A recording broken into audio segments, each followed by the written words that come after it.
रोशनपुर नाम के गांव में चंदा और शांति नाम की जिठानी और देवरानी रहती थी। चंदा का पति बहुत पैसे वाला था। उनके पास किसी भी चीज की कोई कमी नहीं थी और उसके विपरीत शांति का पति बहुत ही गरीब और नशेड़ी था। शांति चंदा के घर में काम करके अपना घर चलाती थी। भाभी, घर पर खाने के लिए कुछ भी नहीं है। अगर आप थोड़ा खाना दे पाए तो बहुत मेहरबानी होगी। मुझे जो भी पैसे मिलते हैं वो तो आपके देवर नशे में उड़ा देते हैं। ये तुम लोगों का ना रोज रोज का ड्रामा हो गया है।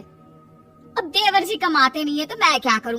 तुम्हारा पति तो तुम्हारी सारी कमाई दारू में उड़ा देता है। रहने दो भूखा उसे। अरे ऐसे मत बोलिए भाभी, आप तो जानती ही हैं कि वो मन के कितने साफ हैं, पर इस बेरोजगारी के कारण उन्हें दारू पीने की लत लग गई है। अरे अपना ये रोना गाना बाद में कर लेना, पहले काम निपटा ले घर का। मेरा और टाइम खराब ना कर। जा गेहूं पीस ले, फिर तुझे कपड़े भी धोने हैं। शांति रसोई घर में जाकर गेहूं पीसने लगती है। पीसते पीसते कुछ गेहूं वहाँ कपड़ों में गिर जाते हैं, जिसे देखकर उसके दिमाग में एक आइडिया आता है।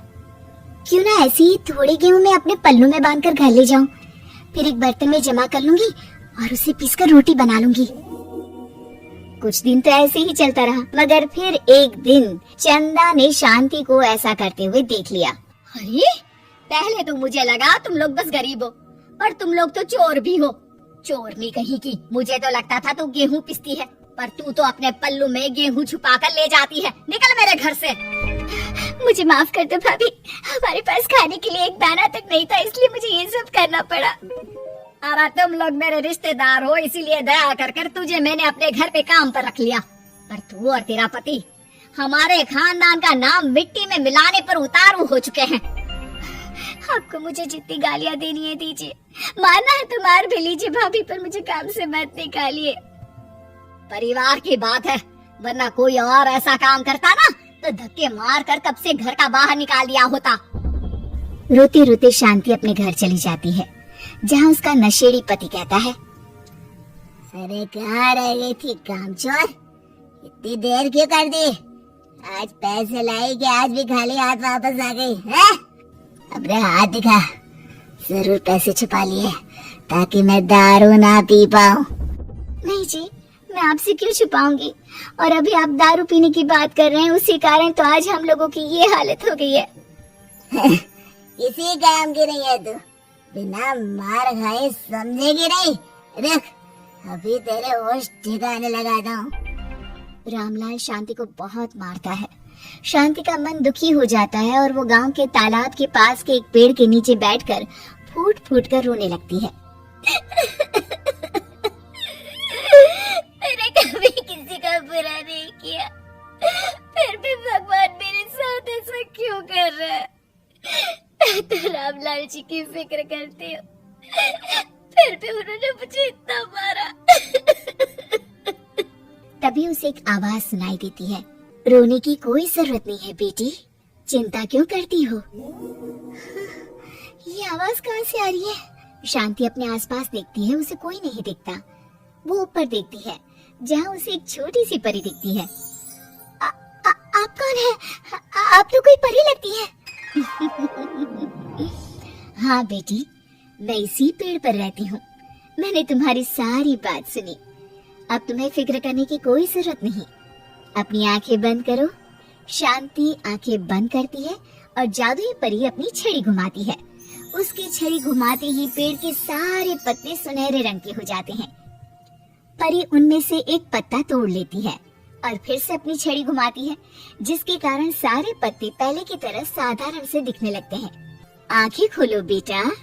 लो, इस पत्ते को ले जाकर अपने तकिए के नीचे रख देना। ये तो एक साधारण पत्ता है, इससे क्या होगा?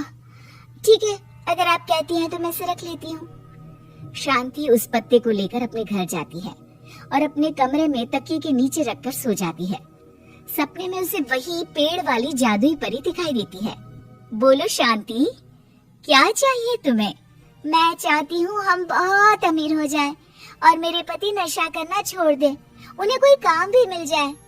कल जब तुम सुबह नींद से जागोगी, तुम्हारी इच्छा पूरी हो गई होगी।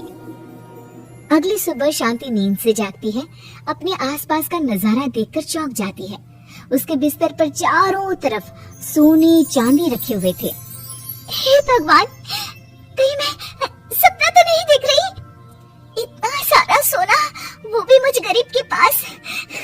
रामलाल जी को बताती हूँ, वो बहुत खुश होंगे। शांति जैसे ही कमरे के बाहर जाती है, वो देखती है कि रामलाल सूट बूट पहने काम के लिए बाहर जा रहा होता है। मुझे शहर में एक नौकरी मिल गई है शांति, मुझे आने में देर हो जाएगी, घर का ध्यान रखना। और इस तरह शांति बहुत अच्छा जीवन बिताने लगती है। उसके पास अब किसी भी चीज की कमी नहीं रह जाती।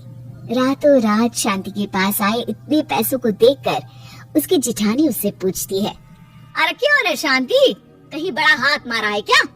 अचानक तुम लोगों के पास इतना पैसा कैसे आ गया? नहीं नहीं भाभी, ये सब तो जादुई परी के दिए हुए पत्ते का कमाल है। शांति जादुई पत्ते के बारे में सारी बात चंदा को बताती है, जिसे सुनकर चंदा के मन में लालच आ जाता है और वो झूठ मूठ रोते हुए उसी पेड़ के नीचे जाती है जहाँ उसके रोने की आवाज सुनकर जादुई परी कहती है, क्या हुआ बेटा, क्यों रो रही हो? मैं बहुत गरीब हूँ, मेरे पति मुझे बहुत मारते हैं, अब मैं जीना नहीं चाहती। चिंता मत करो बेटा, अपनी आंखें बंद करो। जादुई परी चंदा को भी उसी पेड़ का एक पत्ता देती है और तकिए के नीचे रखने को कहती है। चंदा उस पत्ते को लाकर अपने तकिए के नीचे रख लेती है और अगली सुबह जब उठती है तो उसके कमरे में चारों तरफ सांप बिच्छू रहते हैं। अरे बचाओ बचाओ, कोई मुझे बचाओ, ये कैसा पत्ता है जिसे लाने के बाद उस गरीब शांति के पास तो इतना सारा सोना आ गया, और मेरे चारों तरफ ये सांप बिच्छू, अरे कोई बचाओ। चंदा अपनी जान बचाती हुई शांति के पास जाती है। चलिए भाभी, मुझे लगता है आपके घर में सांप बिच्छू को बस जादुई परी ही हटा सकती है। दोनों मिलकर जादुई परी के पास जाते हैं। ये सब तुम्हारे बुरे इरादों का नतीजा है चंदा। तुम झूठ मूठ बस पैसे के लालच के कारण यहाँ आकर रो रही थी, इसीलिए तुम्हें जादुई पत्ते ने उसकी सजा दी। अरे मुझे माफ कर दीजिए जादुई परी, मेरे मन में लालच आ गया था। अरे शांति, तुम भी मुझे माफ कर दो, मैंने तुम्हारे साथ बहुत गलत किया है, फिर भी तुम मेरी मदद के लिए आई। चंदा को अपनी गलती का एहसास हो जाता है, इसलिए जादुई परी उसके घर से सारे सांप बिच्छू को गायब कर देती है। चंदा और शांति आपस में मिलजुल कर रहने लगती हैं।